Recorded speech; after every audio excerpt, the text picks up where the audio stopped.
Hi, welcome to the second of 3 episodes that I recorded pre-pandemic, but I'm pushing to your ears during sheltering in place. Think of this as a flashback to familiar times and a reminder that at some point we will have more normal conversations again. Huge thanks to Erin Stevens from Swift in Portland for her time and for sharing her intelligence with us. Thank you also, Erin, for being a fan of the podcast. For some reason, I failed to acknowledge that when we were talking, so yeah, thank you. And for you, the listener, if you're inclined to help out in this bizarre time, Erin has requested that you make whatever donation you can afford to the UN Central Emergency Response Fund, which is working to contain the spread of the virus, maintain supply chains, and provide assistance and protection to the most vulnerable people, including women and girls, refugees, and internally displaced persons. You can help at cerf.un.org. Again, that's cerf.un.org. A link is now on the podcast Facebook page at facebook.com/DGMS podcast.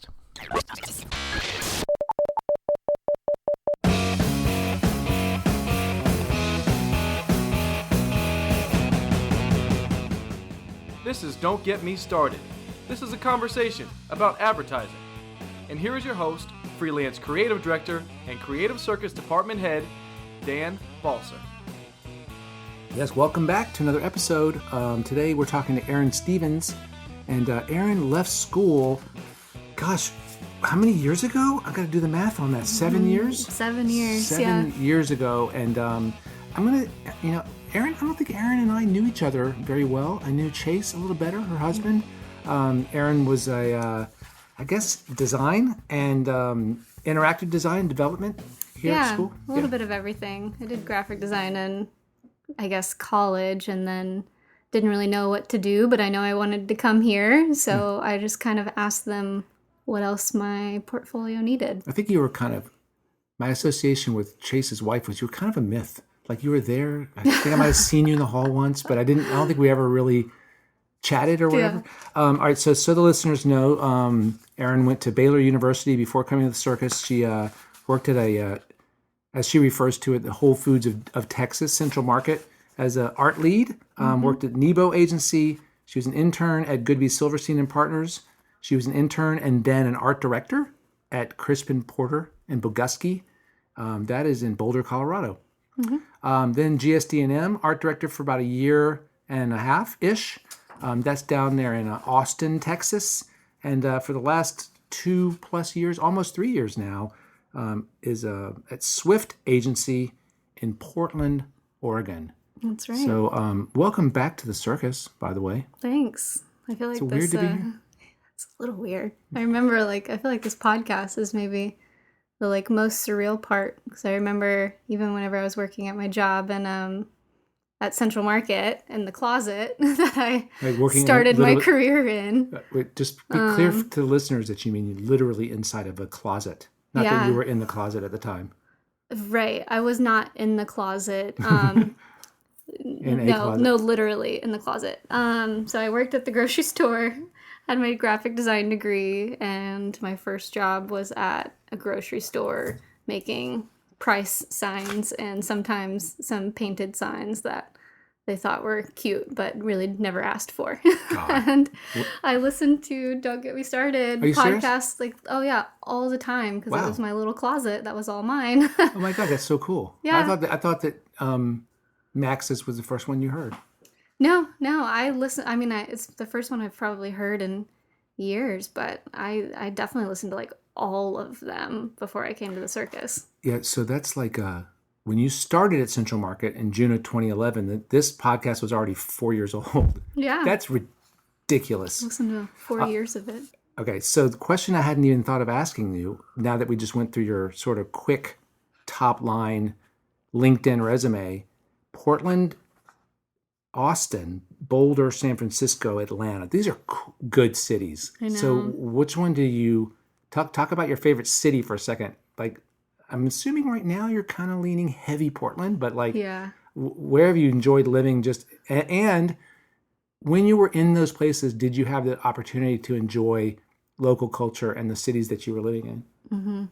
Yeah, I feel like for me and Chase, it was always about like finding that mid-sized city that still had a good advertising agency. Whenever we first graduated from the circus and I took my other internship and Chase was taking his first internship, we were definitely in like the go-getter, like he took an internship in New York, I took an internship in San Francisco. We were married and we were just like, you know what, I don't want to not do anything that I wouldn't do if I was still single. Wow, that's cool. And we just need to like figure out where we're going to land. We're going to land up in the same spot, but it's definitely going to be New York or San Francisco, right? So we like went there. We stayed there for like 3 months. Turns out we didn't like either of those cities immediately. Why? I think it's just hard. I think for us as a junior, I mean, we were like married at the time, so I think we have like a little bit different lifestyle than most people. Not really like, I don't know. We just didn't need that much. We just needed good friends and we wanted a good... And internet. That's all you need. Good friends and internet. And a place for our dog. That's hard in New York for sure. Yeah, I mean, I think in general, we just liked houses. So we were looking for, you know, just like that sweet spot of cities. And Chase ended up getting a job in Colorado. And we loved it. And I would say the reason that we left Colorado is because we loved it so much and we were always just so like filled with frustration because we didn't get to enjoy it. All we did was work. Interesting. So yeah, that was just a hard job. Was that a function of the place or the stage of your career or both? Do you know? A little bit of both. I think Crispin has always kind of been known as like that, you know, like work really long hours sort of shop. And you know, like I said in my forum, I feel like we knew that this was the time in our life to work a lot. Like we were down for it. I'm never gonna like say no to like working hard, but if the output's not really equaling all of that input, and we never really I worked every weekend and, you know, worked late nights. I had a global client, so. Who was that? Infinity. Yeah. Who is based in, I think Shanghai. So oh, wow. We were very off. So we would sometimes have presentations, you know, client presentations at like 10:30 at night. Oh, wow. It's like not very sustainable. Oh, so no, that's rough. I loved Colorado, but it just wasn't working. So we wanted a city that was similar. So we moved to Austin. Austin feels like home to us. Yeah, we're from Texas. We're from Fort Worth. So it was just super familiar and we loved it immediately. Definitely thought that we would like stay there for, I don't know, forever. Did it feel like the same Texas as Fort Worth? No, it feels cooler. Yeah, it's cooler. It feels cooler than Fort Worth. I love Fort Worth, but it's not a place I'm considering moving back to. Right, Austin's anytime weird. soon. Austin's weird in a good way. Yeah, it's great. And, you know, in a lot of ways, like we ended up leaving Austin just because, really because we wanted a new job and felt like it was the right timing. So we moved to Portland because my partner got a job at Swift. So This is Heather. Yes, Heather Apple got a job at Swift, and Chase has always been patient with all of my impulsiveness. And I was like, we could live in Portland. And he was like, I've always kind of wanted to live there. I was like, me too. That's great. Let's do it. But it feels like Austin in a lot of ways, which we love. I would imagine that. So looking at your website, your portfolio, which, by the way, listeners, if you haven't already, check out Erin's website, erinstevensmadethat.com. But I'm looking at your work last night and this morning. I'm going through it, and you and I mentioned for 1 second after your form, retrospectively, and looking at your portfolio for the first time that I've really looked at your work, it's kind of seamlessly awesome. Like, it just looks like someone who is a design-based art director with a passion for color and storytelling, and it really kind of feels nice and neat and impressive. However, then we see you talk in your presentation today, and we go through the sort of the meandering development and evolution of your career. And I didn't go through this when I just did your bio, but there were multiple internships in different disciplines.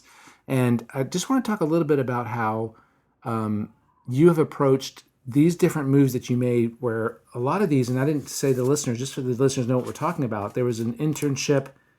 It could be internship at Kristen Porter Boguski, So these were basically, and these weren't just internships as art directors. You were a web designer, then you were an intern as a designer, then you were an intern as an art director.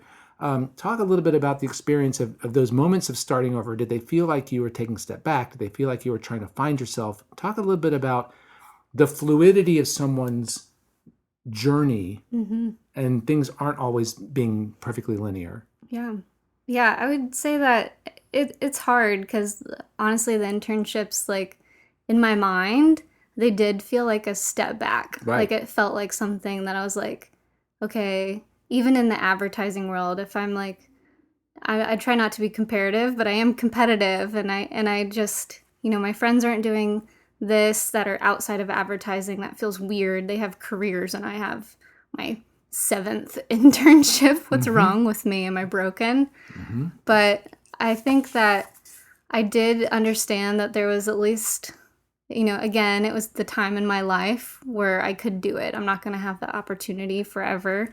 We didn't own anything. We literally had nothing nice for our wedding. We didn't even register for anything. We honestly asked for money for the circus. Right. Wow. So we just were pretty committed to it, and I was committed to making it work and not being unhappy in a job. So it did feel like starting over a lot of times, and getting into web design, and that was something that I really liked, but ended up feeling easy. I felt like I was too young for my job to be that easy. Yeah, you were a working web designer, right? That was that was your job for a while. Yeah, so whenever my boss asked me out to lunch to tell me that he was going to promote me, I actually said, sorry, I'm leaving to take an internship. Right. And it felt weird, and I felt stupid, but I also felt like I needed to do it because it felt different. It was a different world. You're excited though, ultimately? I was. Yeah, Goodby felt like an agency that I really liked. I didn't feel behind in a way because everybody else in my class had, they were graduating and they were taking their first internship. Right, so right. What's the difference if I just take another internship? Okay. I just got paid for a while, and now I'm just going to be in the same spot. Absolutely. So in retrospect, though, this doesn't feel like, you look at this thing, you don't see the slips, though. Don't you see the ascension, right? You see the benefit of those things. Yeah. So yeah, it was hard, but I'm glad I did it because I'm also glad I wasn't stuck in that job that I didn't really like and full time for too long. Right, so I have massive admiration for that. Yeah, Huge. I think that's badass. You're only the second student that I know of who had a career, pretty decent career going, and decided to take an internship during it. Mike Egan, do you know Mike Egan, copywriter? I've heard that So name. he was in Southern California, and then he took an internship at Wieden Kennedy because it was the place ultimately that he felt he could either grow or learn or be. And I think he's still there, just fucking killing it because it was right for him, and he found himself that way. I think it's interesting also to say that it somehow means that you aren't having a career by taking internships, because you even said it in your presentation that each of those built on the other. And think about your sort of arsenal of talents and experiences is pretty cool to have an art director who, I know some code. I've been an interactive designer. I can design. I can do those things. Yeah, it's cool. I think as long as I feel like especially students run into this thing a lot where their book kind of looks like a mix of different things, and you're like, oh, so do you like web design, or do you like graphic design? Do you like art direction, or do you like design? And it looks like all these different things. I would say the one thing I've tried to do and stay pretty clear with is being an art director first. And that's how I felt your book was. So was that a relief to hear that someone's looking at your book and seeing an art director? Yeah, that's great. Good. Yeah.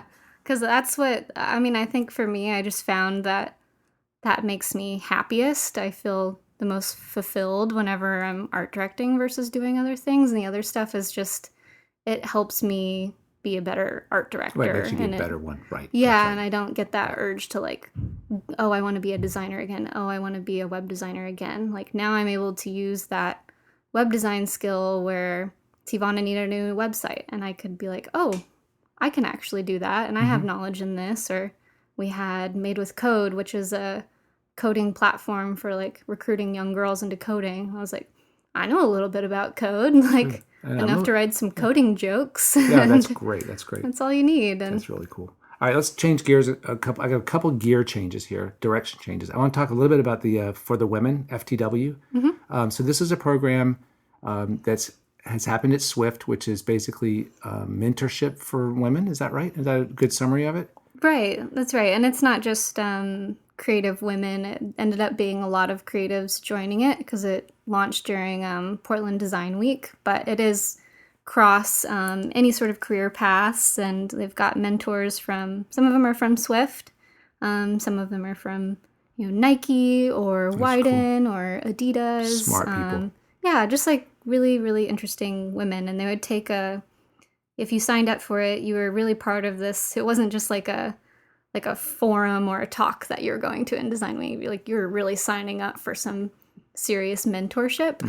And we had a plan where we made an entire book, and they would follow this like schedule, and they had Slack channels that they were checking in with each other. That's awesome. And so great.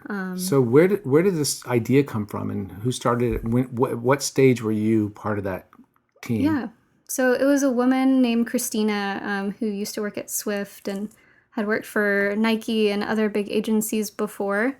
But she had this idea of something that she'd seen be really successful in San Francisco. Like a small group of women had unrelated fields, but all wanted, a lot of freelance women, I would say, that needed somebody to help mentor them. So they had a small group, and she loved that idea and brought it to Swift, and Swift really supported it and said, okay, make it happen.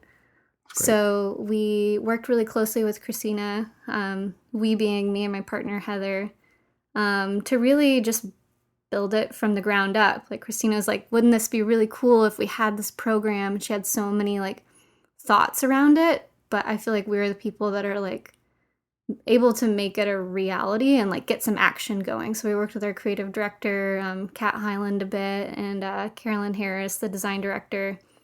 And we're able to name it. So we had all of our huge list of names. It's great. I love the name. Yeah, I love it too. And the logo, got to go through some iterations of that, which was really fun. It's fun. Like still getting to use some design skills and branding. It was always kind of great. It had been a while, so it was fun to flex that. And then really kind of getting in deep with it. Like we wrote an entire booklet of like what a 3-month program looks like if you were to be mentored by women and check-ins. That's really, really wonderful. Any sort of like, just fun like swag stuff. It's great and stuff. A launch event, and it was really wonderful. Really cool. So Heather's name's come up a couple times. So you guys met at GSD&M. Did you find like you found sort of your creative soulmate in a way, and did you move to be with her as a partner? And what do you get out of that partnership that maybe you hadn't gotten in other partnerships? Why does it work? Why does that team work? Yeah, that's a good question, because I had never really been like a one partner kind of person before that. I had a lot of different partners at every agency, and a lot of times even just kind of ended up being like my creative director's art director, like whenever they didn't have a partner. Which was a great experience. I got a lot of work made that way. Yeah, that's cool. Obviously, the creative directors like their ideas. That happened to me a couple times as a writer, too. It's really cool when that happens. Yeah. But then I was partnered with Heather. We worked on a pitch together for Hilton, and then we ended up winning that pitch and getting to work on that project. And I think what made it stick and what made it work was just it being easy. Like we never sort of get in the situations, or very rarely, I would say, where I tell her that this copy doesn't feel right or this is wrong. Like even like whenever I'm feeling too busy or lazy, I just don't even read it until I get into the meeting. And I'm like, yep, that's perfect. Right, that's cool. Like you just trust them, and it makes my job easier, and I get to focus on my side more. Wow. And she's just like, yep, everything you do looks great. I'm like, yep, everything you write looks great. And you're not being nice. That's like, it's true. Oh, yeah. I mean, like, we definitely, like, well... You have high standards. It just is good. It just happens to be good. It's just, like, easy. And it's like we're totally opposite people in every way, but the writing, like, the actual job is so easy together. And that's what I love. And now we're sort of at the point where, we're getting... further in our career and becoming ACDs and wanting to be CDs. So I feel like more than we have been in the past, we are like like not doing each other's roles, but really paying attention to each other's roles as we're like mentoring people and like, okay, I do want to see like how she gives copy feedback for this. Right. And she wants to see like she might go to a design brief now to where maybe in the past she'd be like, okay, you got this because I have things to worry about. You have things to worry about. We're all doing our job here. Now it's more like, okay, I'm going to come to that design brief with you. I want to see how you talk to designers. That's like, okay, really cool. I want to see like how you would give feedback on this post copy. Yeah, that's great. I think it's interesting too because the reason you left your web design job is because that was too easy, and you're saying this works because it's easy. But there's a difference because there's certain things that just you have enough crap to deal with. You don't want the added challenge of a partnership. It's just when you have a great partner, it's just one thing you never have to deal with that makes everything else actually get more of your brain energy in a wonderful way. So that's really, really great. That's true. Yeah. To be fair, our job is not easy at all. No, but I got that. Our partnership is easy. And I think before where I was just sort of struggling a little bit with web design was I just felt like my job in general was too easy. It wasn't pushing you. That's what it was. It wasn't pushing you. And it wasn't also fulfilling. It wasn't scratching the kind of creative itch that you want to do, which is ideation and creation and the inception of the direction and all those kind of things that it's frustrating if you're not doing those, if that's the thing that you really want to do. So it makes a lot of sense to me. Mm-hmm. I want to talk a little bit about your flight school, which is the Swift internship program. Yeah. Love the gifts, by the way. Thank you. They're so great. They're so good. Listeners, you got to go to ErinStevensMadeThat.com and check out the flight school gifts. I just think the gifts are great. Yeah. So earlier when we were chatting, you had mentioned that diversity is really important in the internship program. Why do you believe, just in general, that diversity is important? Why does that matter? Why is that an emphasis? Yeah, I would say, overall, the reason that it's important is because we do need those perspectives in the room. I think that advertising's very guilty, and we're all very guilty as white people of just like really continuing this like hiring of people that are like us and like, oh, I don't want to hire this person. It's not like the right vibe. Or you see people all the time. They're just like, oh, they just hired themselves. Right, exactly right. Sarah hired another Sarah and Jack hired another Jack. And it's not really making the work better. You're kind of like recycling the same sort of mindsets and ideas. And it's also just not really, it's not really representing the population of like who you're advertising to. And you're advertising to everyone in a lot of cases. Like, I don't know the last time I didn't get a target that wasn't just millennials. Right. Air quotes, right. Air quote millennials, which is just literally everybody. Right. And millennials are not just white people either. So we need more not white people basically in advertising. And I think that that's already, as we've started doing that and seen like, that happen more in the industry, I think it's really getting better. I think we're really able to target, in this like really hyper targeted social world that we're, really working in. We're really able to target people in the right way that's talking to them how they feel seen, how they feel heard. And we're just, really overall just getting different ideas. So that's, whenever I think about diversity, we don't think about just color of skin or anything. It's more than that. It's about like, what's your background? Do you even have an advertising background? Or where are you from? Or just what are you into? Are you into something that nobody else in this office is into? That's really Do you cool. have this little niche that we don't know about? Are you actually like a gamer? Well, that's great because none of us understand Twitch, and we really need somebody that understands Twitch. And I just asked our IT guy to add that take it off the blocked websites at school, Twitch, because you have to know Twitch. It's a social media platform too. It is a platform. By the way, I knew the answer to the question, but I loved hearing your answer. I thought you articulated that so incredibly well that I think it's important for people to understand the value. I think it's just really critical. Thank you for sharing that. So you mentioned this in your presentation as well. Where or when have your style and a client's needs aligned? Because one of the pieces that you would advise students is to look for opportunities where the things you like to do match up with your opportunity. When has that been good for you? And has it ever been really frustrating and not worked out for you? Yeah. It definitely works It's only worked out a couple times where I felt like, oh man, I do really love this colorful world, and I'm working with the directors that I've had on my like dream director list and my dream photographer list. You keep those? I do. That's great. Yeah, I love just like really stylized stuff in general. Anything that's just like. No, I meant you keep a list. That's cool that you have lists. I think all smart art directors should be paying attention to who makes things and keeping those for yourself for later, for sure. Yeah, or just like every agency usually has people come in and just like show their reels and stuff. It happens about once a week inside the agencies, but somebody will come in, some like either like producer representative, maybe they represent a lot of people, but I find all of my directors from that. That's great. And I had really, really wanted to work with Jimmy and Jesse Marble, who were they're a husband and wife team, so I already loved them, being two creatives with me and Chase. But I love just like their really colorful, poppy, whimsical, happy style. And I just always wanted to do a project with them. That's so cool. It sort of aligned on Tivana, where, you know, Tivana's like main point of differentiation is really just that they are the most colorful and they have all of these layers of flavor. That's really the only thing that they can lean into, is that they are all about unexpected, surprising combinations.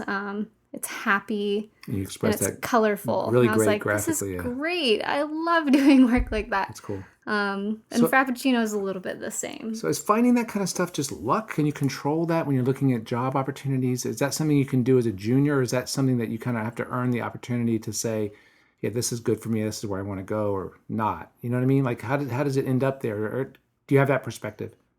Yeah. I don't know. I wish there was a way to always make sure that you're on the client that's right for you. But for me, I've never been able to pick. Right. Even whenever we did try to, like we came to Swift and they're like, okay, great. We really need somebody to lead the Starbucks and Tivana team. We're just like, yes. Yeah, but don't you think this is great? Didn't they make that decision? Do you think that made that decision based on things they had seen in your books? Like, obviously, like, hopefully they're doing their homework. Right, yeah. I don't know. I don't know why it was, but my partner Heather was ecstatic because she's like a Starbucks everyday kind of person. Yep. And she's like, this is great.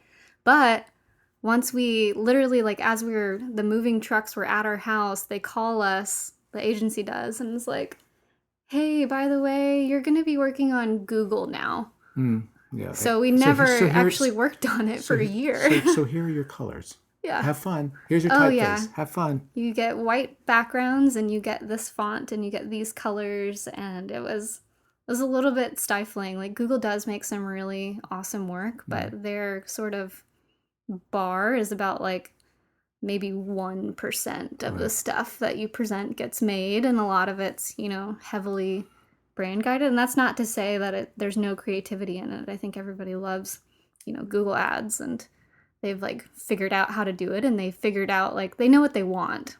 And it's, I think, hard for creatives to figure out what they want sometimes, but I think Google, like, it's really interesting. They know what they want in a way. They just don't know what it is. Who's your client at a Google? Is it like a product or brand manager, or is it a creative director? They actually have a really interesting situation. Apple does this too, but they have internal creative team.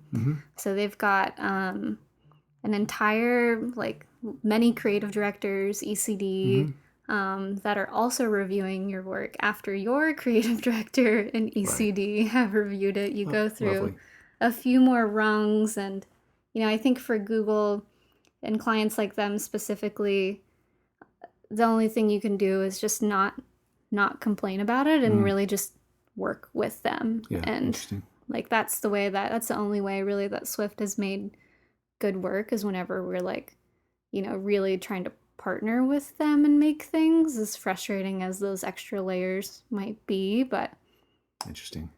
Reminds me of the game. There's a Nintendo game called Battletoads. It was way too hard. So I have a question about Infinity. You'd worked on a massive car shoot. You'd never worked on cars. You had never been on a production before. I want to talk about the experience of being, your words, a token outsider or token woman, token junior, And I have a thought about that, but I want to hear what your experience was going into a situation where you kind of felt like you were thrown directly into the fire. I mean, what was that experience like? Because I got to feel like that's universal. There's always going to be a moment in everyone's career where they're like, oh my God, I have no idea how to do this. Out of my element. Yeah. Why did you choose me for this? I am the last person I would choose. So that was at Crispin Porter Bogusky, right? And yeah. So how did that go? From your perspective? It was good. It was very, very like challenging as my first client because I was also about 100% on that project, whereas a lot of agencies, you will only work fractions of your time on different clients. You might work 50% on one thing, 25% on another, and it's just really, they get in the weeds with these fractions of, time that you spend on clients. But I was 100% on Infinity, 100% in this world that I had no idea. My creative directors were car people, and everybody felt a little bit more passionate about it than I did. But I also thought that I still thought it was a good creative opportunity. It was our biggest client at the time, and I really, really wanted to prove myself. So I think that helped me. Did you see that? Did you see all of their passion and verve and enthusiasm as something that you could leverage to help you, or did you see it as a sort of felt like an intimidated outsider? Or neither, or both. Yeah, it depends on the person. Like, in a sense, whenever we were in the concepting phase, I felt like I was a little bit out of the loop because they didn't, I don't know, sometimes car brands like a certain kind of thing. Like, they're probably going to like something that's like, it's a sports car. It needs to look macho and masculine. That's a good point because I've often contended, this was my thought, I've often contended that somebody coming at a brand that has no association with it will often bring something so fresh that it's better than someone inside would have ever thought of because conventions are better broken. But in car advertising, that may be the exception to that rule where there's just certain expectations that the tropes that exist in cars aren't going to go away. They're there for a reason. I mean, those things, the beautiful mounted camera shots of cars, the road stuff, that's in there for a reason, and you have to work your way around. You're not going to come in and reinvent it because you don't like cars. Yeah. Which you could do in other categories, possibly. Yeah, it's harder, and it depends on which car. Obviously, for sure, we were working specifically on like their most luxury sports car. So it was not really an option for me to be like, no, actually, I want to market this to women, or I want to market this to like more creative type of people, not like your average sports car buyer. And they're like, no, this is our target. This is who buys our car. They know better. Okay, fair. And they know better than you do for sure. They do, but I think for me, once I sort of like got through and I was really getting used to it, I was honing a lot of skills. It started off first as like just being like the helper, and like I would do anybody's comps for them, and I would like help out anybody, and really be that like go-to person that like I knew the brand better than everybody else. I probably touched every single deck. Sometimes it wasn't the most fun work. Sometimes I was just like the deck holder. You knew the brand's visual voice and tone, right? Yeah, like nobody knew like the brand visuals better than me. I knew all of their rules. I knew all of their fonts, all of their logos, when they go to this logo, when it's that one. You like that part of it? I don't know. I think it helped me at the time. Right. But just to like be the expert in something that nobody else was. So I found my expertise in that and like knowing the brand visually.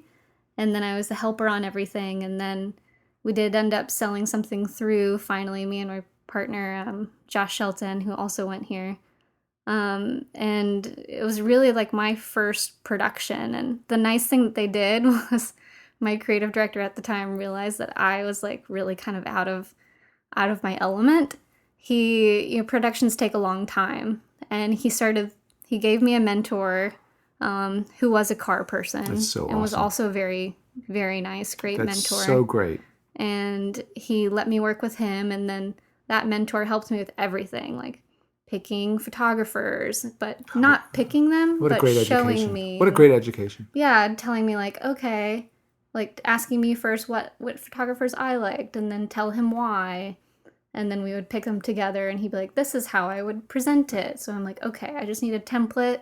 I need to see it once. Production's a new world whenever you're a junior and you just have no idea what you're doing. But they gave me that mentor, and they gave me a couple just like more easy shoots to do ahead of time. That's great. Where they put me on like hotels.com just as like, he's like, you need to go on some sort of production before you go on this massive production. What a day feels like. What happens. Yeah. Exactly. So they put me on hotels.com, who at the time was shooting videos like once a month at least with Captain Obvious. Right. So we produced a few videos, me and a different partner at the time, like produced a few videos just so I could be like, I'm so glad I did. I was literally like on set and they were rolling sound and we were just cracking up. I mean, it's Captain Obvious. We wrote the jokes, but we were still like, that's funny. So fun. And they just looked at us like we were idiots. Yeah, we have sound rolling, guys. They're like, okay, we can't use any of that. But I'm so glad I learned there. And I only wasted a little bit of people's time than being on a huge shoot and like just talking through it. Yeah, and it's great. Just generally like knowing my place, I think was. Oh, that's awesome. Very Hats off helpful. to Crispin for that. So a couple last questions. What I hear a lot of noise. Listeners, I'm sorry for the background noise. What personal trait of yours? What is it about Erin Stevens? What is your personal trait that's been your best trait, most valuable asset so far in your career? What is it about you that you think has been helpful? I think for me, I think that's what's gotten me like further is really just being fast, and learning how to be fast and learning how to be a little bit less precious, which was hard, especially coming as like a designer into an art direction world. Art or designers are all about just like everything being perfect and everything being polished. But I think I got the best opportunities in my career just by being that person that my creative director knew could get it done fast and be the last, I don't know, just reliable. So they would, a project that they might have brought to somebody else, they'd be like, oh no, we can't give it to them. They're too slow. Erin, you do it. That's I can't give this. Huge. I can't give this to a designer. They're too slow. That's huge. You have two really strong brains. Do you understand that comment? Like, isn't it like both hemispheres? Like you have the sort of analytical and the creative, right? Are you kind of a geek, kind of nerdy with data and organization and creative? I am super organized. Not super into data, but I do geek out on like I don't know. I can get into the business side of things. I'm interested to know why that's really things are successful or not. That's great. And then knowing what you know now, if you could go back in time and whisper something in young Erin's ear when you first took that first internship, what would you whisper in your ear? What would you wish you'd known going into this whole journey? I think this is still something I'm still learning and working on, but I think just the idea that you should never get your happiness and fulfillment from work. You should be really, you should really cherish those moments that you are getting really fulfilled and you're getting everything you need from work. But for me, I think still it's a journey for me, but finding more happiness outside of it and how am I keeping myself more sustainably happy, because projects go up and down all the time and your input never equals your output, and that's a weird industry to be in. Not every industry is like that. Most places you put in the work, you have something to show for it, but we're constantly putting in the work and we have nothing to show for it, and it doesn't feel good. No. It just doesn't feel good, and if that's where you're finding your happiness, you might not feel good a lot. So I think for us, it meant even in Portland, we've tried to make a point of having less friends in advertising, having advertising friends, but having more friends outside the business. Yeah, this is the first time it's happened. We've literally, probably just worked a ton and only knew people that we worked with. I gotta say, I think that's great advice for every aspect of one's life, is not to put your happiness on any component, even in if it's a marriage or a friendship or whatever, things ebb and flow, and to diversify your life is always a wonderful thing. It's just very difficult to do in a career that sucks a lot of your energy away. It is. So it's just like in any aspect of your life, you kind of have to schedule it. You kind of have to manage it. You kind of have to be the chairman of your own time, your own life. And I think that's really great. That's a really great piece of advice. for yourself. Yeah. For all of us. Yeah. Chase is much better at it, but I'm learning from him. he always struck me as a guy with perspective, and I think that's awesome. Please give him a hug for me. Thank you so much for talking. Really enjoyed it. Listeners, you can, if you haven't already gone to the website, erinstevensmadethat.com, you should do so. You can reach Erin at electronic mail, heyerinstevens@gmail.com. Is that the right email? That's right. heyerinstevens@gmail.com. I'm always reachable at danspodcast@mac.com.